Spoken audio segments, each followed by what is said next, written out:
Hi ಎಲ್ರಿಗೂ. ಈ mini vlog ಬಂದು ನನ್ನ ಚಿಕ್ಕ ಮಗ ಯುವನನ ಒಂದು ಕೂದಲು ತೆಗೆಸೋಂಥ ಶಾಸ್ತ್ರದ ವಿಡಿಯೋ. ನಾವು ಆ್ಯಕ್ಚುಲಿ ಮನೆ ದೇವರಿಗೆ ಹೋಗಿ ಕೂದಲನ್ನ ಕೊಡ್ತೀವಿ. ಸೊ ಹಾಗಾಗಿ ಕದ್ರಿಗೆ ಹೋಗಿದ್ವಿ ನಾವು. ಸೊ ಅಲ್ಲಿ ಹೋಗ್ಬಿಟ್ಟು ಕೂದಲನ್ನ ತೆಗೆಸ್ಕೊಂಬಂದಿದ್ದು. ಆನ್ ದ ವೇ ನಾವು ಟಿಫನ್ ಕೂಡ ತೊಗೊಂಡು ಹೋಗಿದ್ವಿ. ಸೊ ಒಂದು ಮಧ್ಯ ರೋಡಲ್ಲಿ ನಿಲ್ಲಿಸ್ಬಿಟ್ಟು ಅಲ್ಲಿ ಊಟ ಮಾಡಿಕೊಂಡು ಟಿಫನ್ ತಿಂದ್ಕೊಂಡು ನೆಕ್ಸ್ಟು ನಾವು ಪಯಣ ಮುಂದುವರ್ಸಿದ್ವಿ. ಅಲ್ಲಿ ನಡೆದಂಥ ಕೆಲವು ಶಾರ್ಟ್ಸ್ ಕೂಡ ಇಲ್ಲಿದೆ. ಇದರ ನಂತರ ಬಂದುಬಿಟ್ಟು ನಾವು ಕದ್ರಿಗೆ ರೀಚ್ ಆದ್ವಿ. ಅಲ್ಲಿ ಕೆಲವು ಶಾಸ್ತ್ರ ಸಂಪ್ರದಾಯಗಳ ಪ್ರಕಾರ ಹೇಳ್ತೀವಲ್ವ, ಲೈಕ್ ಸೋದರ ಮಾವ ಮಾಡಬೇಕಾಗತ್ತೆ ಕೂದಲು ತೆಗೆಯುವಂಥ ಶಾಸ್ತ್ರನ ಅಂತ ಹೇಳಿಬಿಟ್ಟು. ಸೊ ಆ ಎಲ್ಗಜ್ಜೆ ಮುಟ್ಸೋವಂಥದ್ದು ಅದೆಲ್ಲ ಮಾಡಿಬಿಟ್ಟು ನೆಕ್ಸ್ಟು ನಾವು ಕೂದಲನ್ನ ತೆಗೆಸ್ಕೊಡೋಕ್ಕಂತ ಹೋಗಿದ್ದು. ನಾವು ಹೋದಾಗ ಆ್ಯಕ್ಚುಲಿ ಹೇಳಬೇಕಾದ್ರೆ ತುಂಬ ಬಿಸಿಲಿತ್ತು.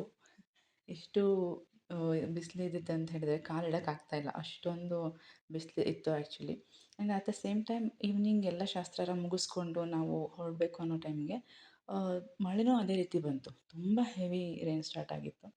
But totally we had a good time in Kadri. ಚೆನ್ನಾಗಿತ್ತು ಎಲ್ಲ ಟೈಮ್ ಸ್ಪೆಂಡ್ ಮಾಡಿದ್ದು ಫ್ಯಾಮ್ಲಿ ಜೊತೆಗೆ. ಸೊ ಕೆಲವು ಚಿಕ್ಕ ಪುಟ್ಟ ರೀಲ್ಸ್ ಮಾಡೋದಕ್ಕಂತ ಹೇಳಿ ಶಾರ್ಟ್ಸ್ ಮಾಡೋದಾಗಿರ್ಬೋದು, ಅವ್ರ ಜೊತೆ ಫೋಟೋಸ್ ತೆಗ್ಸಿದ್ದಿರ್ಬೋದು, ತುಂಬ ಚೆನ್ನಾಗಿತ್ತು.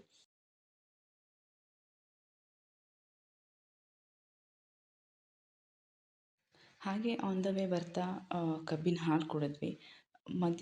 ಮಧ್ಯ ರೋಡಲ್ಲಿ ಐ ಥಿಂಕ್ ತುಂಬ ಚೆನ್ನಾಗಿತ್ತು ಕಬ್ಬಿನ ಹಾಲು. Totally it was a blessed day ಅಂತ ಹೇಳ್ಬೋದು.